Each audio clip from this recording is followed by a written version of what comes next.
not to lean toward the screen or touch my face. So Okay, it's Jerry Roberts back, and it's Friday, and so we have the Week in Review panel with us, Nick Welsh, Delaney Smith, and Josh Molina.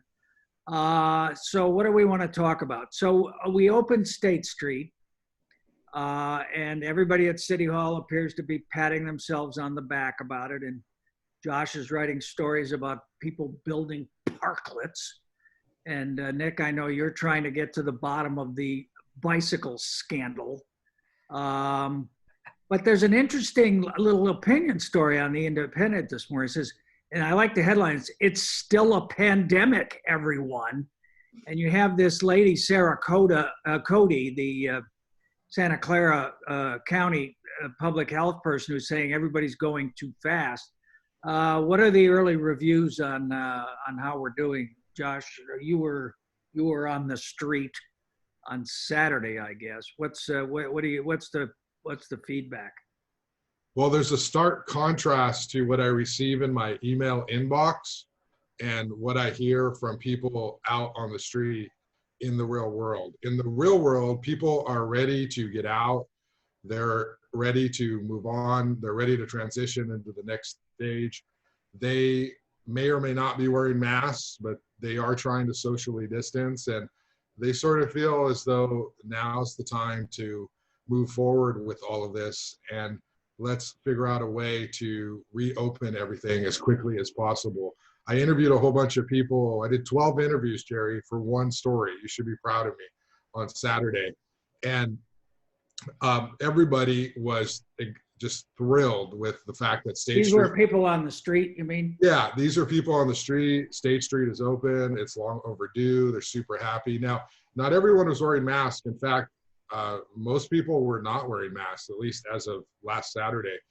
And so the people who were wearing masks were kind of annoyed with that, but the people who weren't were being very sensitive.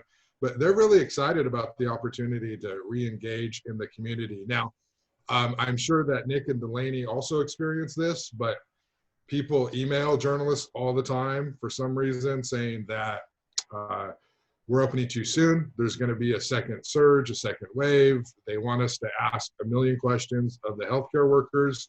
And they think that we shouldn't be, or at least me, I shouldn't be taking photos of people without masks on because it sends a bad message.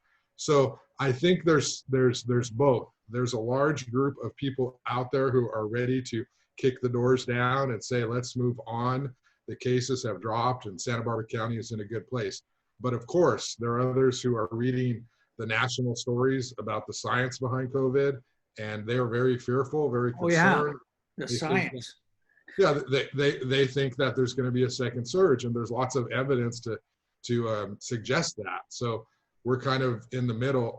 Dr. Hennig Ansorg said at Wednesday's press conference that have fun the next 2 weeks, Yeah. because it will take 2 weeks until we really know what we're going to have to do going forward. All right, what's the view from East Figueroa Street there? Well, I tell you, I mean, Josh is right. It all depends who you ask and whether you're on or off the record.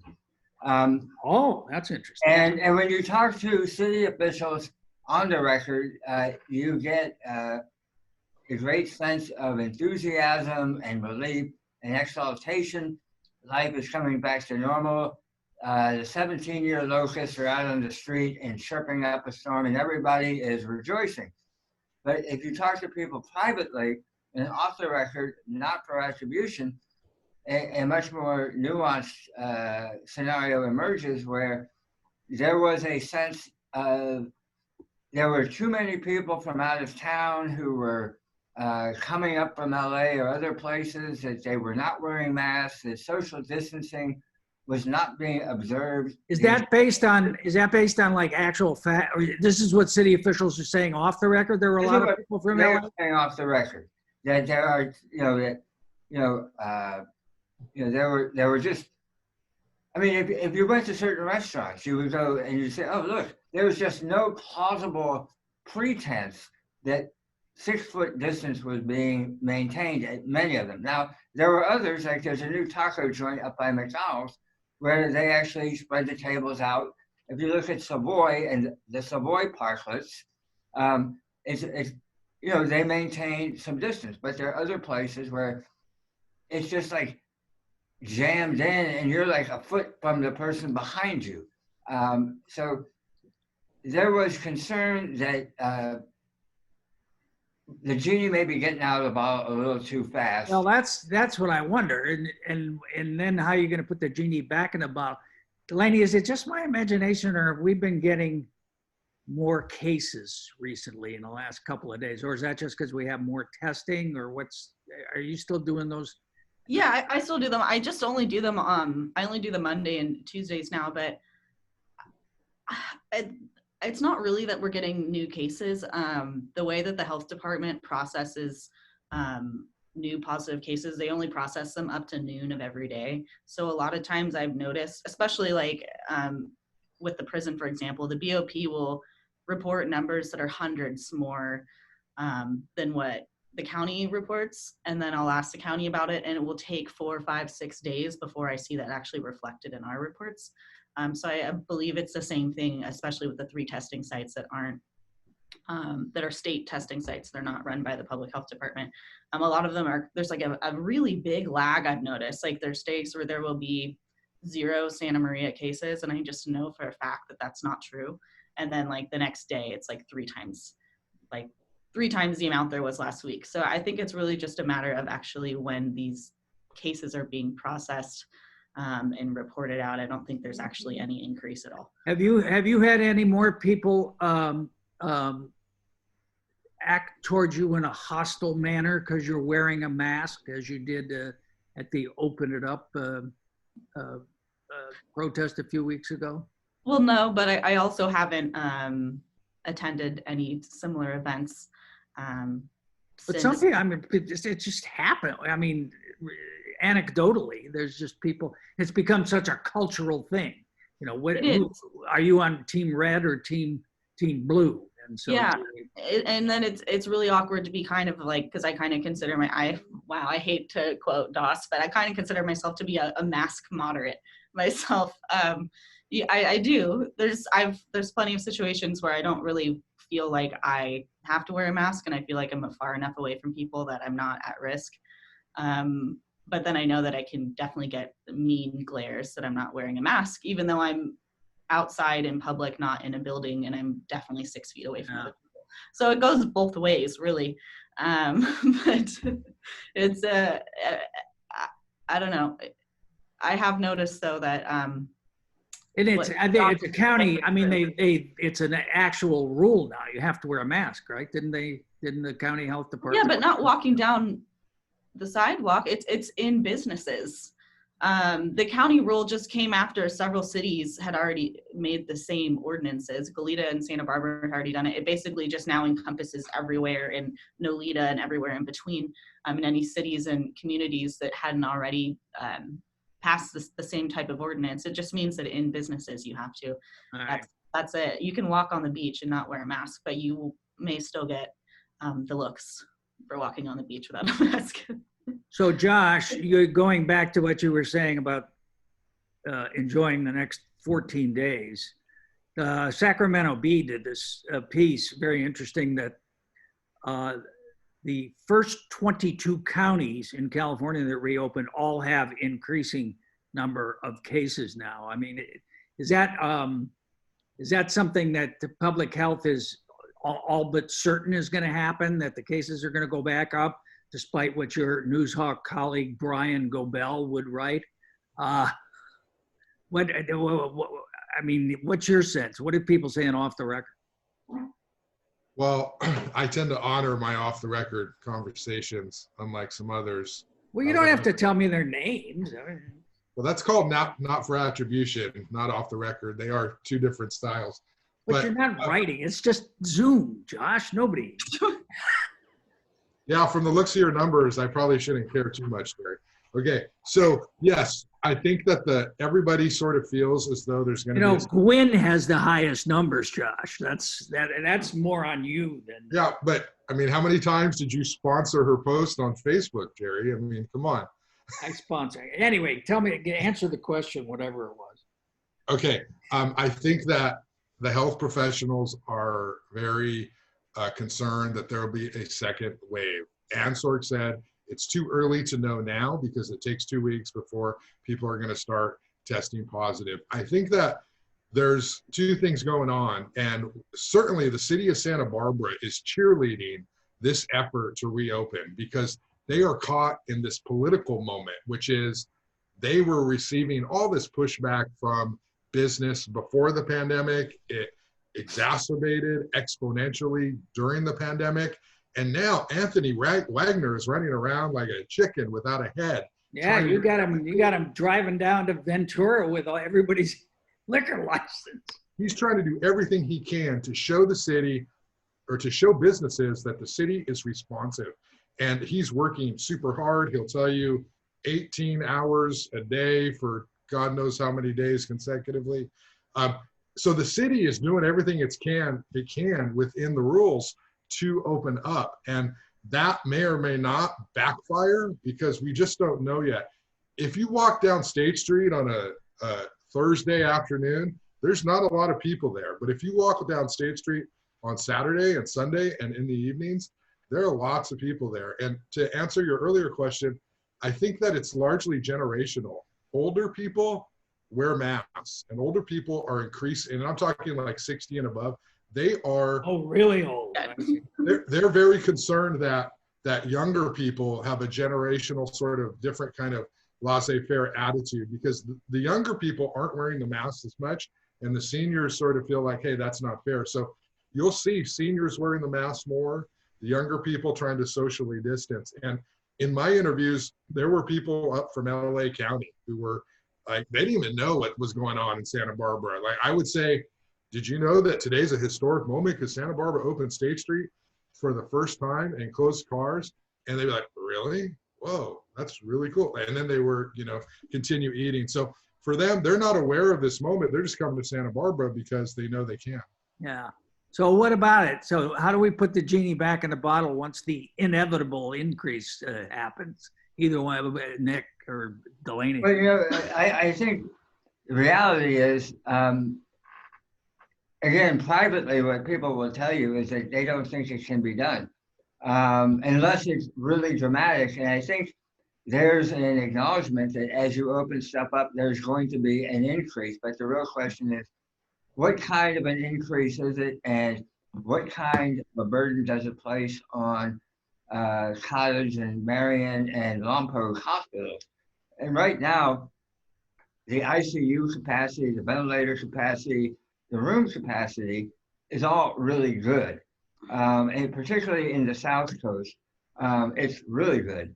So until we see medical health professionals starting to get sick, and until we see there's a jam on space, I think people are going to accommodate somewhat of an increase. What do you think? Yes, that's the literal point. Like, this isn't even a topic of opinion. It's like the whole point of Newsom's phases is that as we slowly reopen, more people are going to get, inevitably, like you said, there's no way to avoid it. More people are going to get COVID. In Santa Barbara County, I think Von De Reynoso said it 2 weeks ago that less than 1% of the population here has contracted COVID so far, based off of their estimates. So if that's the case, a lot of people have not contracted the virus before. They don't have any immunity. So yeah, they're going to get the virus. The point is that we flatten the curve enough so that we could slowly start to reopen. And as these cases start to come in, we actually have the ability and the wherewithal to be able to treat them. And we do, because it's more than just good. It's our hospital or beds are 96% vacant. We have enough PPE to last for weeks. We have enough contact tracers. We have all of these things in place. That's the whole reason State Street's open right now. So yeah, more people are going to get it, but that's the point, is we kind of have to start getting more people getting it, just not all at one time. And I don't think that's going to happen. I think that we're actually really, I don't know, I feel very hopeful, like we're doing the right thing when we're on the right track. And if people start to become severely ill, that's the other part of Newsom's plan, which is we pull the reins in and we pull back. Except the thing about Newsom's 96% of our hospital beds in the county available to squash that and then take a step back. Newsom has totally caved in the same way that City Hall has caved in to business. I mean, in his original staging, it was we're going to wait for 14 days of data after we do anything. And nobody's waiting for 14 days of data at all. All right. You're right. I mean, what's happened here is everybody is trying to get out in front of the parade so that it looks like they're leading it, so they don't get run over by it. And clearly that happened with Newsom. I mean, opening up the doors to churches, all right, 100 people, right? 25% or 100 people, whichever is more. I mean, churches are clearly a hotspot. We've seen a lot of, what they call them, super spreaders at church services. So what are you going to tell people not to pray in unison? I mean, okay, we're not going to sing, we're not going to pray, we're not going to have communion. Pray in a parking lot. I don't know. I mean, there's the social. No, I'm agreeing with you. I think that the data shifts, and the city, they're also trying to get ahead of the parade and look like they're leading it. All right. As you know, I'm usually a half full kind of optimistic, look on the bright side kind of guy, but I'm saying we're all doomed. That's all. As the only one who covered the pandemic of 1918, I can tell you. Two more quick things on City Hall and the pandemic. We have Cathy, the sequel, her latest video with Anthony Wagner's MTV Cutaways and so on. Josh, on a scale of 1 to 10, what do you rate that one? Oh, what do I rate that one? It's better than the first one. It's like a 6. 6? Yeah. How about you, Delaney? In comparison to the last one, it's an 8. But yeah, I'd agree with Josh. As a standalone, it's a 6. But I really liked it a lot better this time. What do you think, Nick? It is better than the last one. I think Cathy just needs to loosen up a bit, and she's not Cuomo yet. She's not Garcetti yet. She looks like a real estate agent showing a house. And the problem is that Cathy can actually be much more down to earth and direct. And so she's sort of burying her light under a bushel, as they say. Yeah. Well, I think Jerry, that I don't think it needs to be the mayor. I think if you got Megan Harmon to do one and you got a couple other people to do one, it's about leadership from City Hall, and she can do more of them. But I think the problem is that it's too controlled, it's too contrived.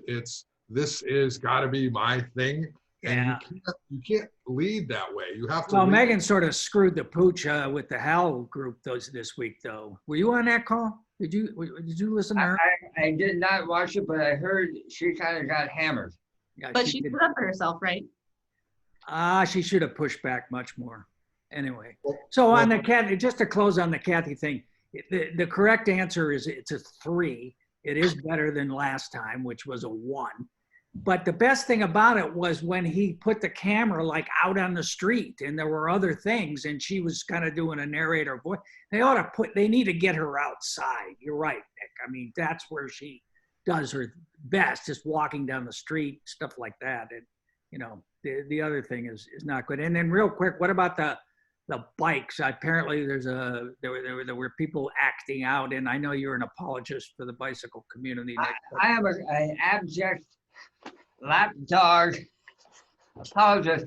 So yeah, it was sort of an ironic situation where we opened up State Street for pedestrians, and there was a threat there that they might have to ban bicycles, which would have been bitterly hilarious for all the bicycle advocates who've been pushing for this for about 30 years. You have a bunch of kids who are like, who would not want to pop a 3-block wheelie down State Street if you could do it? And if you have 3 or 4 of them riding abreast, that kind of makes the pedestrians uncomfortable. So I think what they're gonna let the bikes stay.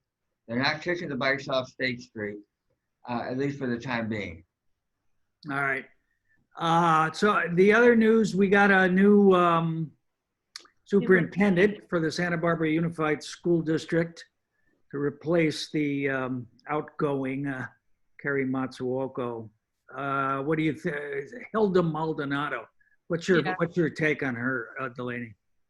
I mean, obviously I can't make a sweeping judgment since I saw her speak for 5 minutes, but I really feel well, if you read my piece, you could have got a lot of good. I mean, I can get her biography online. So, but like, I'm just kidding, I read your piece. But yes, I mean, I think that she's, resume aside, just as a person when she was speaking, I want to get into her resume too, though, and why it's really relevant and why she's fantastic for the role. But just the short 5 minutes that I kind of got of watching her interact through Zoom during the board meeting was really impressive to me, because you can tell immediately that she has that ability to connect with people and that ability to make connections with all kinds of people. I think that she's going to be able to work with any parent in fair education, and she's also going to be able to work with really underserved kids and communities at the same time. And I think that she's going to be able to have that human connection that maybe Carrie Matsuoka could never actually develop with anyone. Yeah. So Josh, so here's my question. I mean, if you sort of strip away all of the, details of the arguments, fundamentally what the fair education folks were concerned about, have been concerned about, is the way that that Carrie and the district and the cabinet, put this absolute number one priority on the principle and value of equity, and they're really after academic excellence, and they somehow see it as a binary choice. What the district has done here is really double down on equity. I mean, if you look at Maldonado's resume, I mean, she spent 20 years doing various forms of bilingual, multilingual, dual language immersion as a teacher, as an administrator in the district. Have you got any sense yet from the Fenkner universe what the reaction of the conservative parents is going to be? I think it's too early to tell. I think that we're going to have to see where she stands once she actually joins the board and how she's going to try to communicate to the fair education group. The problem with Matsuoka was not necessarily the direction that the school board was going. It was the fact that he took everything so personally and he defended it so vigorously that he made it a him versus fair education situation. And I think the goal is with this new superintendent for her to be able to speak to everybody in the community, not just her constituency, but the people who might have some criticisms of just communities. And so if she's able to do that, and if she's able to make them feel included, and she's able to incorporate some of their suggestions into the direction of the school board, then I think that they will be very happy with her. The problem with Matsuoka was he took everything as a personal insult to his leadership, and therefore he doubled down and he drew a line in the sand, and it became very adversarial. And hopefully with her experience, she's able to understand that this is Santa Barbara, and the truth is that we have a huge Latino population in the school district, but the activists who come, they matter too. These people are parents as well, and they're people who need to be heard. And you can't run a school district, you cannot be in charge just by trying to focus on the people who you agree with. You have to be able to build a base and support from everybody in the district. And so hopefully she's aware of that and she's able to communicate to those groups a little bit better than Matsuoka did. Yeah, no, well said. Nick, real quick, two things sort of north of us. First of all, this oil project in Cat Canyon is now dead. Is that correct? What happened? Well, Era Energy, which is a subsidiary of Exxon and Shell, had a large cyclic steam injection proposal for Cat Canyon. It was one of 3 proposals that cumulatively would have generated about 700,000 metric tons greenhouse gases a year. And it was the prime target because A, it's ExxonMobil. B, it has it was the one that seemed like it was most likely to succeed with the Board of Supervisors. All the unions that the supervisors listened to had endorsed this project, and they had taken meetings with supervisors up on the 4th floor, and they had let the supervisors know this matters to us. So for them to back out is significant. I mean, there's two things that happened. Obviously, number one, the world oil market just took a massive dump, and there's just no money to be made, and this is a good time to retrench. And they have smart people working for them, and they can count to 3. They had not figured out how to put any sort of solar Christmas tree ornaments on their Christmas tree, the way some of the other proposals have. And they were not going to get the votes they needed at the Planning Commission or at the Board of Supervisors, so what's the point? Yeah.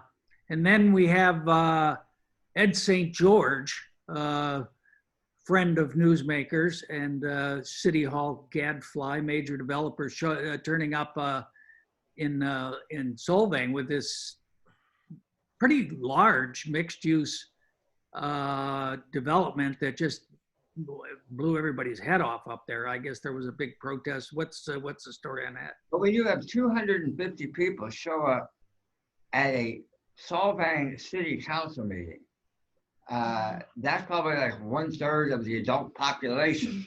They're wearing masks. And some were wearing masks and some were not. And, I think it was, as often the case, it was too much of a good thing. This is like an 8-acre or 7-acre project right across from Mission San Ynez on Highway 246, really the gateway to Solvang.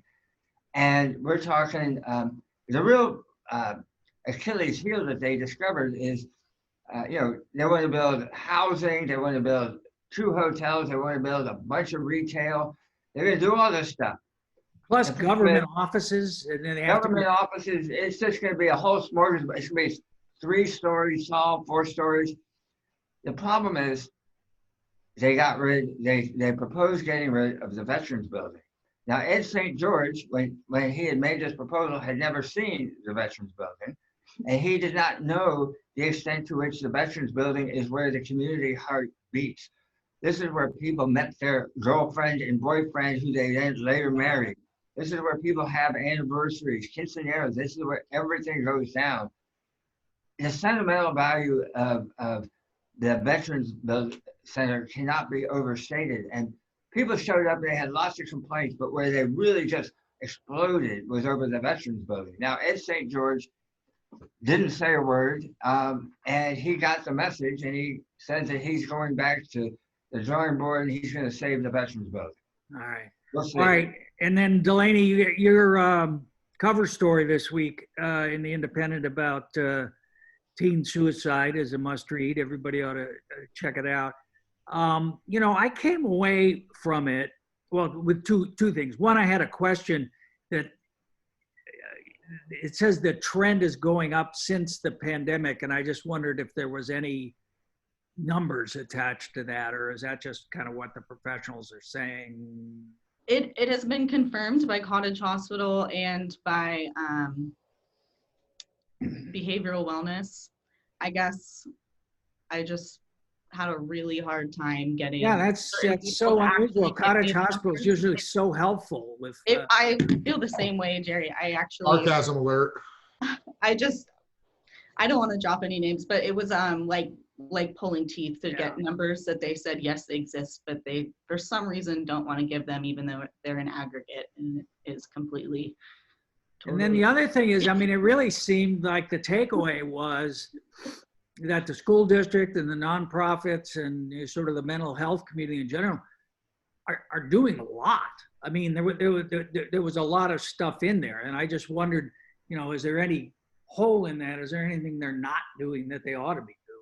Did you sense that in general or during the pandemic? Because I mean, honestly, and as a person who you can answer this question, it's not that far removed from public high school myself, none of this kind of stuff existed during my time. Like, this has really been like the last like 5 to 10 years that all of a sudden this has been like really important and integral in academics and in public education. So it's very different during COVID than it is normally. I think during COVID, I couldn't really think of a single thing that they are missing, to be honest with you.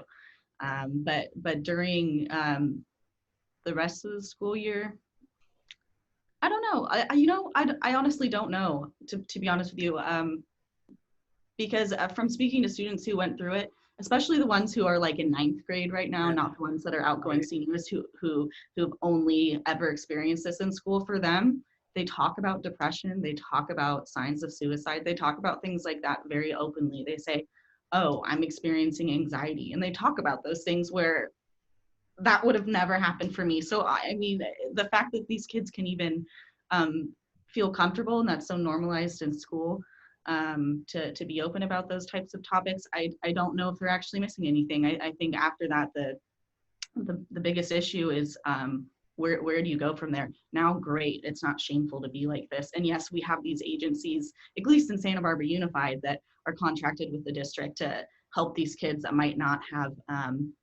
access to healthcare or the help that they need. But a lot of districts don't have that. Yeah. So I think the issue is just that this needs to be more widely integrated across all districts. This is special to Santa Barbara Unified, and it seems like it actually really is working great. It's just that it's not uniform. So while you're out there not wearing a mask and asymptomatically spreading the COVID, pick up a copy of The Independent and leave your fingerprints on it on a table for somebody else to pick up. But read Delaney's cover story. Josh, who's on the podcast this week? I want to say one thing first. Delaney just celebrated 1 year at The Independent. She's had 7 cover stories, and she's done a phenomenal job this last year.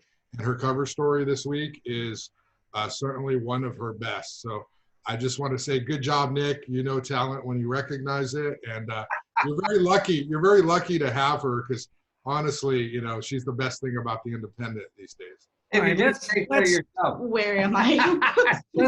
let's be clear that this all started on Newsmakers TV. Okay, that's where her big breakthrough came. No, this is where it all started, is right here. 10 seconds. Who's on your podcast?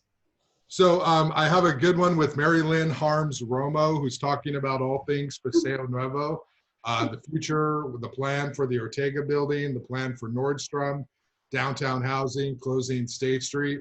This is the woman who said, no, Nordstrom is not leaving 6 days before they left. Well, you know, sometimes the corporations don't always telegraph what they're going to do. More lies. Okay. So I also have a good one with Rob. They have to survive. Rob Dayton. Rob Dayton, who talks about parklets and everything going on with State Street. He's really the guy that's made it all happen downtown in terms of accommodating all these different modes of transportation. So those are 2 good ones this week. All right. Okay. All right. Nick, Delaney, Josh, thanks. Thanks, everybody. We'll see you next Friday.